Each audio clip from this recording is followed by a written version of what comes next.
Emma, you won't believe what happened to me this morning. I was trying to make my artisan toast, the one with avocado and everything, and I completely forgot I was out of avocado. My whole morning routine was thrown into chaos. How was your morning? Oh, Henry, that's just tragic. My morning was thankfully avocado-free drama, but it reminds me of how often we talk about our day without even realizing we're using so much useful English. Exactly. Welcome, everyone, to Chill Talk English, the podcast where we help you chill out while you level up your English. I'm Henry. And I'm Emma. We're so glad you're here with us today. Today, we're diving into a super practical topic, how to talk about your day naturally. It sounds simple, right? But mastering this lets you connect with people, share your experiences, and really sound like a native speaker. Totally. And to kick things off, let's share a quick personal story about our day. Mine today started pretty early, around 6 a.m., because my cat decided it was time for breakfast. And when I say decided, I mean he started headbutting my bedroom door. So my first words of the day were, all right, I'm coming. It wasn't exactly a profound start, but it definitely set the tone for a busy morning of emails and planning for this podcast. Sounds about right. My day actually started a bit differently. I woke up feeling super refreshed, which is rare for me. I usually hit the snooze button at least 3 times, but today I jumped out of bed, went for a quick run, and even managed to fit in some reading before work. I felt so productive even before 9 a.m. It just shows how different our days can be and how many ways there are to talk about them. That's a great point, Henry. So, why is talking about your day so useful for English learners? Well, first off, it's a universal conversation starter. Think about it. When you meet someone new, or even just catch up with a friend, how was your day? Or what did you do today? Are some of the first things you ask. Absolutely. It's also fantastic for practicing different verb tenses, especially the past simple and present perfect. You're constantly talking about things that happened, things you did, or things you've been doing. Plus, you get to use so much everyday vocabulary, verbs for actions, adjectives for feelings, nouns for places and things. And perhaps most importantly, it helps you build connections. When you share about your day, you're opening up, showing a bit of your personality. It makes conversations feel more natural and less like a textbook exercise. All right, let's get into some real-life examples.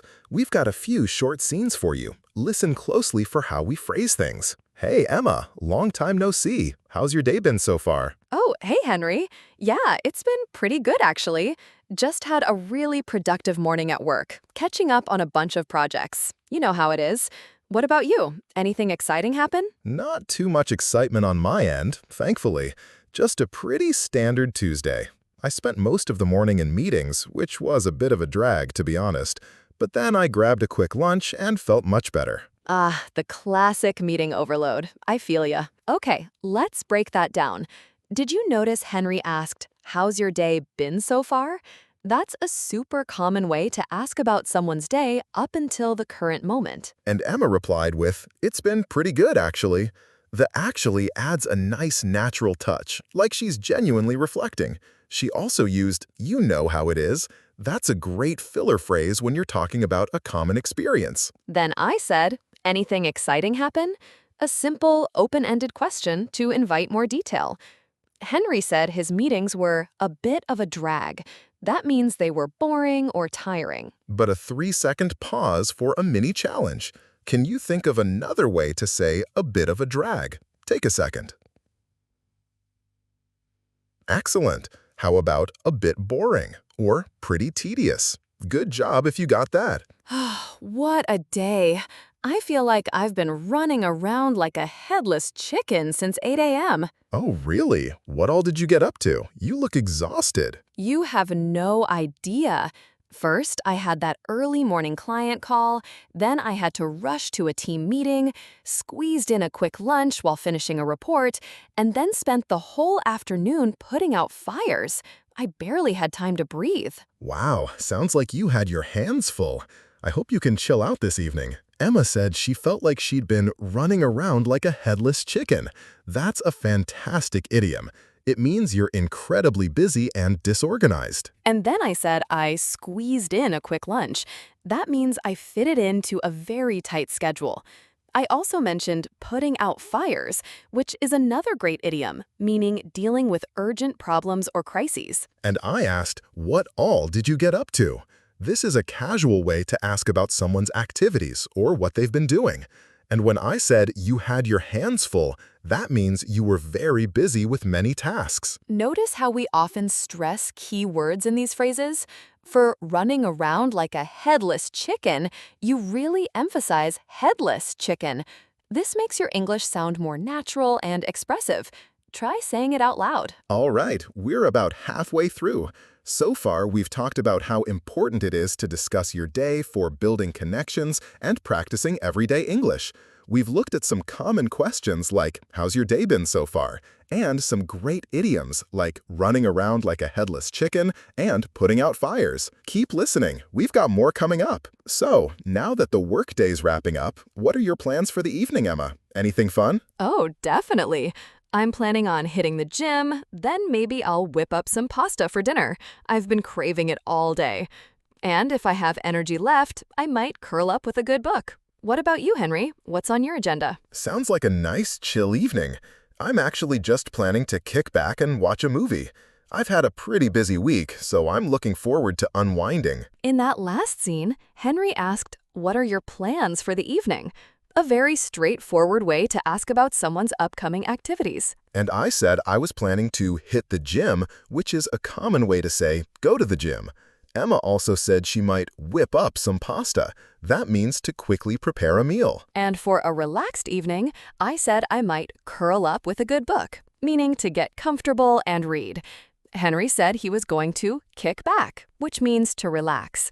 And he mentioned unwinding, another great word for relaxing after stress. Try using one of these phrases about relaxing in a sentence.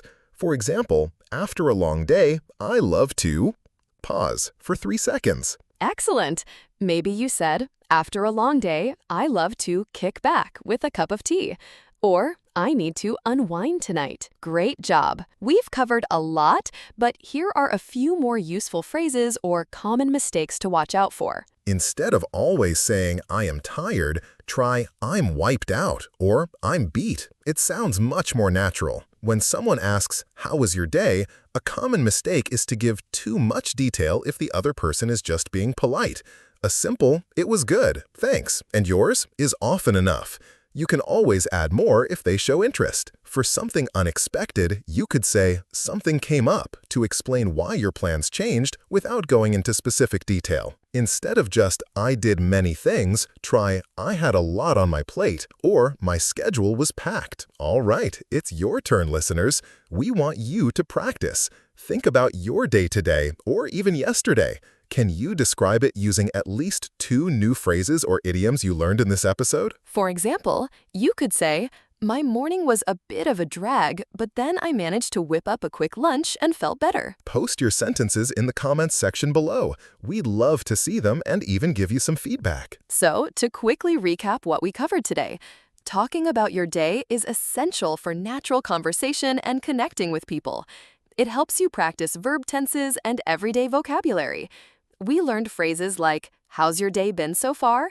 A bit of a drag, and what did you get up to? And those great idioms, running around like a headless chicken, putting out fires, hit the gym, whip, kick back, and unwind. Practice these phrases, use them in your daily conversations, and you'll start to feel much more confident. That's right.